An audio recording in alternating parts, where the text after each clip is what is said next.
Subscribe कीजिए हमारे educational channel को और बेल आइकन दबाइए सबसे पहले वीडियो पाने के लिए।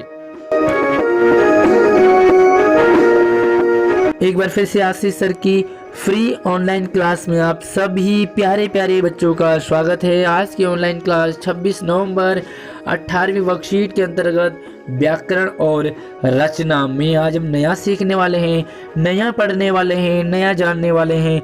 तो पूरी वीडियो ध्यान से देखिए, ध्यान से जरूर समझिए। आगे बढ़ें तो वीडियो को पहले लाइक कर दीजिए, अपनी गुरु दक्षिणा मुझ तक जरूर पहुंचाइए, क्योंकि आपका लाइक मैं अपने लिए गुरु दक्षिणा समझता हूं। एक जरूरी सूचना प्यारे बच्चों आपके लिए, अगर आपकी पुरानी कोई भी वर्कशीट 7th क्लास की हिंदी की रह गई हो तो लिंक आपको वीडियो के नीचे डिस्क्रिप्शन में दिया है, आप वहां से जाके अपनी पुरानी वाली भी वीडियो देख सकते हैं। तो यहाँ पर आपके लिए 2 सवाल हैं और दोनों सवालों में कुछ आपको नया करना है। तो सबसे पहले सवाल को देख लीजिए। दिल्ली में प्रदूषण बहुत ज़्यादा बढ़ गया है और कोरोना तो पहले ही यहाँ चल रहा है। ऐसी स्थिति में बहुत खतरनाक दिल्ली वालों के लिए ये हो गया है। लेकिन इस दिवाली में हमने पटाखे नहीं जलाए क्योंकि पोल्यूशन बहुत ज़्यादा था, है ना। तो प्रदूषण को कम करने के लिए आपने बहुत बड़ा योगदान दिया, पटाखे नहीं जलाए। आपने इस दिवाली में क्या क्या किया और इस दिवाली को कैसे मनाया, है ना। तो आज हम इस आंसर को, इस क्वेश्चंस को करेंगे। तो कैसे आपको इसको लिखना है तो चलिए मैं आपको दिखा देता हूँ। तो पहले बच्चों से लिखेंगे आप, बाद में पहले आपसे समझ लेंगे। समझने के बाद आप इस वीडियो को दोबारा भी देख सकते हैं, ताकि एक बार समझ आ गया तो आप इसे आराम से बाद में भी लिख सकते हैं। तो देखो लिखोगे कैसे। इस वर्ष से दीपावली पर बिना पटाखे जलाने का मेरे लिए बहुत ही अच्छा और पहला अवसर था, क्योंकि पटाखे हमने पहली बार नहीं जलाए, इससे पहले हम जलाते थे, है ना। इस साल मुझे एहसास हुआ कि त्योहारों को बिना पटाखे जलाए और भी ज़्यादा अच्छे और मस्ती से मनाया जा सकता है। इससे पहले हमें लगता था कि पटाखे जलाने से मस्ती होती है, लेकिन इस साल हमने देखा कि पटाखों के बिना हम और ज़्यादा मस्ती कर पाए। इस साल दिवाली के लिए 1 हफ्ते पहले से ही हमने घर में मिठाइयाँ बनाना शुरू कर दी, है ना। आपने भी बहुत सारी मिठाइयाँ बनाई होगी, सभी लोगों ने लगभग घर में मिठाई बनाई, एंजॉय किया मिठाई बनाते हुए भी। आप में से कितने लोगों ने अपने घर की मिठाई बनाई और अगल बगल पड़ोस में दिया, मुझे कमेंट करके ज़रूर बताएंगे। जितना समय हमने पटाखे जलाने में बर्बाद करते थे पिछले सालों, उतने समय में हमने घर वालों के साथ रंगोली बनाई, है ना। सुंदर सी रंगोली बनाई, सभी घर वाले इसमें इन्वॉल्व थे। उसके बाद हमने मोमबत्तियाँ जलाई, दीपक जलाए और लड़ियाँ वगैरह जलाई। हमने घर को अपने रोशन किया, है ना। और आगे देखो उसके बाद क्या किया।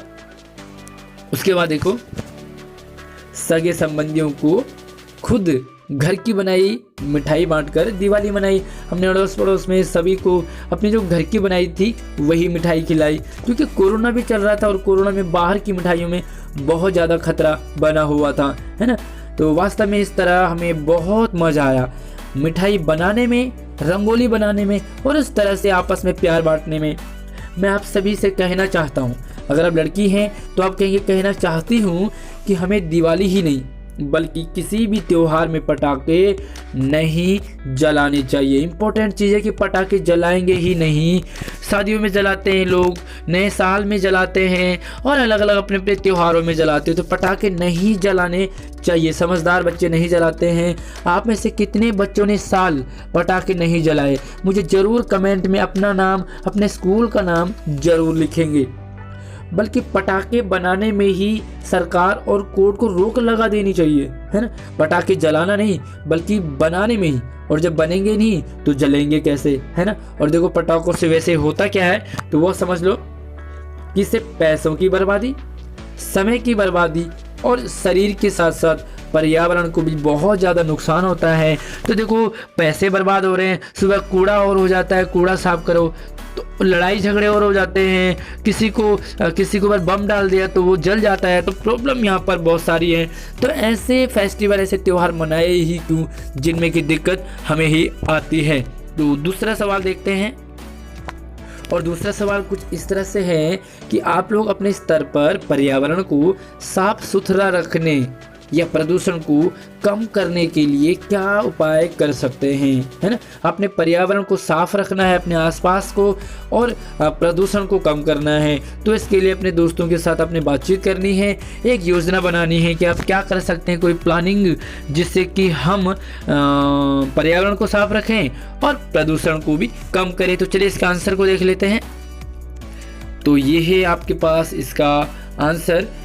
दूसरा, बढ़ता प्रदूषण वर्तमान की एक सबसे बड़ी समस्या बनी हुई है।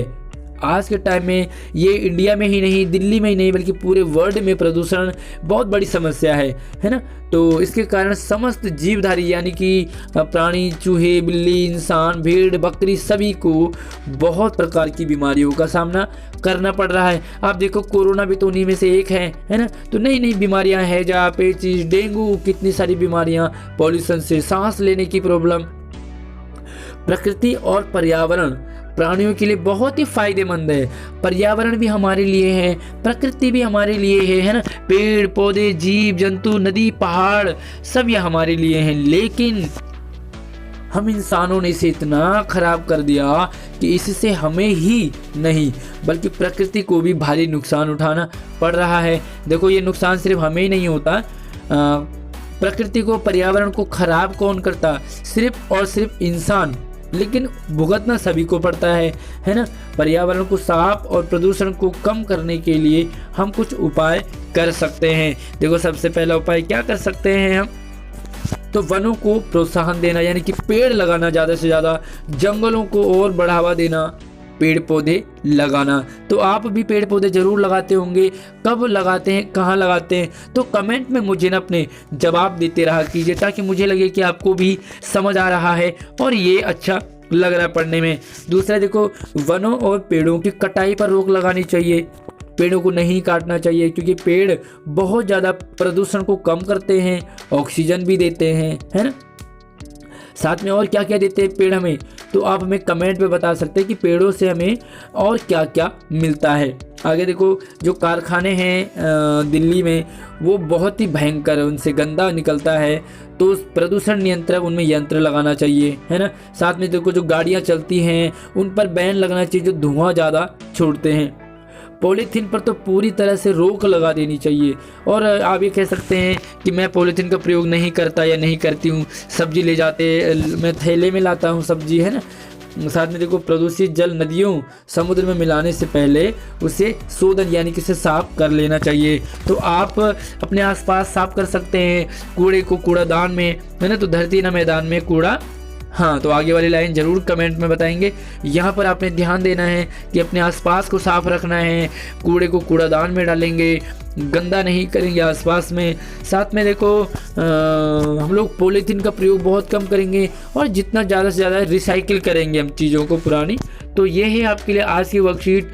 कैसी लगी मुझे कमेंट करके ज़रूर बताएं, और वीडियो को लाइक करके अपने दोस्तों को ज़रूर शेयर कीजिए। चैनल को सब्सक्राइब करके बेल आइकन ज़रूर दबाइए, ताकि सबसे पहले वीडियो आपको मिल जाए। धन्यवाद।